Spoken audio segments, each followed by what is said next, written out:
crystal blessings. I decided to come outside and do some earthing and organize some more crystal inventory. And doing these videos just makes it so much easier for me because I'm limited on time right now these days. So those of you that know me, I sell crystals to clients. I do special orders, and I specialize in getting high quality, good, really good, hard to find crystal specimens. If they're too hard to find though, then I have a hard time too. But I'm still dealing with inventory from Tucson, and organizing and getting it onto Etsy has been kind of slow, but I do have an Etsy shop, but it's been going very slowly. So I wanted to show you some things that I've had and some things that I recently got. So let's go through. I can't remember some of these things I may have already put in a video and I just still happen to have. This is something that I actually found at the lab at school, and this is a rock containing garnet, and I brought these out here in the sun, garnet and mica in there, and it's just gorgeous. Very, very beautiful. Look at all the garnet in there. I hope you can see the color in this video and that the sun is capturing all of this. But this is a wonderfully grounding piece and great for root chakra work. Okay, and then this is a tachyte, and a lot of people probably have not heard of this before. That's some sand on the bottom, and look at the sparkle on that. It is gorgeous. It's not a common mineral. Look at the beautiful color all the way throughout the specimen. This is really good for goddess work, connecting to nature, feminine aspect, heart chakra work. Really, really good for that, but a lot of goddess energy coming from this. And then similar in color is this beautiful malachite specimen I got in Tucson. I think I did do a video of this. It has this great botryoidal habit. This is totally 100% natural. Look at this. Isn't that great? It looks like velvet on there, and I don't want to get too close because my camera doesn't get really good close-ups, but oh my God, the energy from this.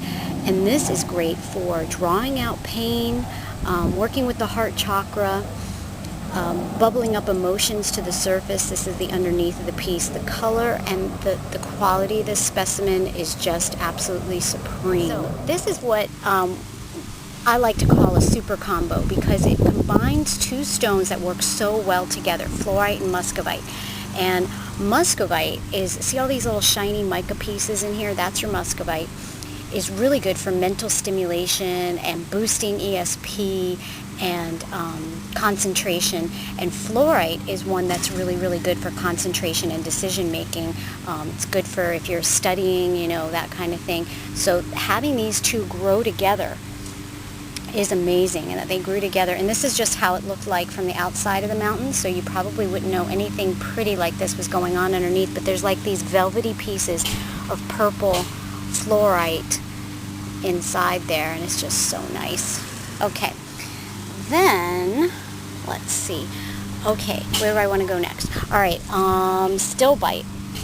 This is a very rare piece, a large peach stillbite. You usually don't find it in this big a piece all by itself. It often occurs next to apophyllite in smaller pieces, but this is a really nice piece all by itself from India. What's it called? The Jalgaon district, and I'm probably mispronouncing that, so please forgive me. Peach stillbite. Again, stillbite is really good for concentrating, studying, for writers, people who have writer's block or need help writing. So stillbite's really good for that. Sorry about the banging in the background. AT&T's fixing some stuff on the power poles around here. I'll show you that thing over there. It's banging around, and it's been doing it for a week and driving me crazy. Look at all the power lines we have here. Isn't that nuts? That's why I need to ground so much and do a lot of EMF protection. I use my crystals and stones and grounding and earthing and all that for that stuff. But this is insane. But anyway, okay, maybe that's why we're so crazy around here. All right, so next, pink tourmaline. These are rough, large chunks of pink tourmaline. Isn't that pretty? Yeah, they're not the real clear ones, so these aren't super expensive. They're relatively inexpensive, and if you're interested in prices, serious inquiries, please don't message me on YouTube, because YouTube has not been really good with the messages, not letting me message people back. So I'll put some information down below this video on how you connect with me on Facebook if you're interested in purchasing any of these. Serious inquiries only, please. Okay, then, okay, I went through all that, I think, yes. All right, these were real popular in Tucson. I call them power stones. Nice chunky pieces. This is all red jasper, brachiated red jasper, that you can sit and meditate with. You can use them in crystal grids. This is excellent for the root chakra, and being that chakra area is pretty strong and sturdy, you can use it right over the chakra, and a lot of people need work with the root chakra. I've discovered this through teaching my classes and doing other research. A lot of us have weak or unbalanced root chakras and need root chakra work. So red jasper is a great stone, excellent to work with for helping to cleanse and balance the root chakra. Another common one, rose quartz. Look at these beauties, aren't they gorgeous? They're beautiful. Great energy. They feel so good to hold on to. And yes, these are polished. What they did was they took rough stones that maybe weren't so pretty all on their own and made them more aesthetically pleasing by polishing them. These are great for mamas to be. Unakite. Unakite is great for fertility while someone's pregnant or wanting to become pregnant. Unakite's a wonderful stone to work with. That's a real nice one. Unakite Jasper. Beautiful. Look at them. And they just feel so good to hold on to. This is green moss agate. A lot of people like to work with green moss agate for lots of different reasons. Lots of pretty foliations in there. It's very dendritic. It's often called dendritic agate too. Really, really pretty. This is good for working with the back. If you have back issues, there's lots of other things you can use that for. This I actually had in my last Tucson video, but I forgot to point it out. One of them sold, and this is the only one I have left. Tons of rainbows. It's a natural smoky point, self-healed on the bottom, and this little sticker is because it has a very tiny anhydro bubble in there.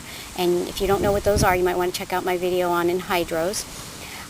So a smoky quartz with an anhydro bubble with gorgeous rainbows in here. Look at that. Can you see? I don't know if you can see this. Pretty, pretty, pretty. Oh, so pretty. Good for transmuting negative energy. Great. And cleansing energy, especially because of that anhydro bubble. Okay, this right here is... I was so excited to do this one. All right. Party people in the house. This is a gorgeous citrine, a very large Lemurian. Okay, see the 3-point structure right there, and then there's a gorgeous rainbow in there. I don't know if you're catching that. Oh wow, gorgeous rainbow, gorgeous, gorgeous. And what makes a Lemurian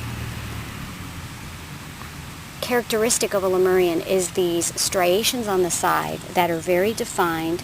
They're like ladder rungs. When you feel them, you can feel them very distinctly, okay, with your fingers. Okay, they're not just your normal striations, but they're very distinct. This side doesn't have very distinct ones. This side does. Right here, really distinct striations right here. And then often they'll have this point where 3 facets clearly come and meet at the top, and then 3 are smaller and don't. Okay, I will say that the ladder rungs or striations on this are not super, super deep, but they're great for rubbing and meditating with. And that rainbow in there is just stunning. It's just freaking me out right now. Now, this is totally natural. Okay, you can see right here where it was cut off of the matrix. This is a natural citrine. It's almost on the smoky side, but what makes it the difference, and you might want to watch my video on citrine and how you know it's citrine and not smoky quartz, is if it has a yellow hue to it, okay, which this one clearly does. A yellow hue tells us this is a citrine and not a smoky quartz. If it had more of a smoky brown hue, then you'd have a smoky quartz. And you kind of, have to take these things out in the sunlight to see their true colors. If you're looking at them in your dark bedroom, they're not going to be true to color. You're not going to see the true photons of light filtering through them and what colors that they're actually reflecting. So this is reflecting a yellow golden hue, and that little rainbow in there is just, oh my gosh, I'm loving that. There's lots of gorgeous veils in here. This would make a great piece for, sorry, I'm getting distracted, for a grid. However, you would need a pillow or a stand to have it stand up. Now, this is, you don't normally find citrine, natural citrine in this size. So, be prepared for the price to be high on that. Okay, there's also a little bit of mica, looks like, in the rock matrix that it was pulled from right here. And this is from Brazil, Minas Gerais mine, where all your Lemurians are from. This side right here has really good Lemurian rungs. They're like barcodes. Okay, but I have a video all about Lemurians, so you can watch all about that. Okay, so if you're interested in any of these, please let me know, and I'll talk to you soon. Okay, crystal blessings and namaste.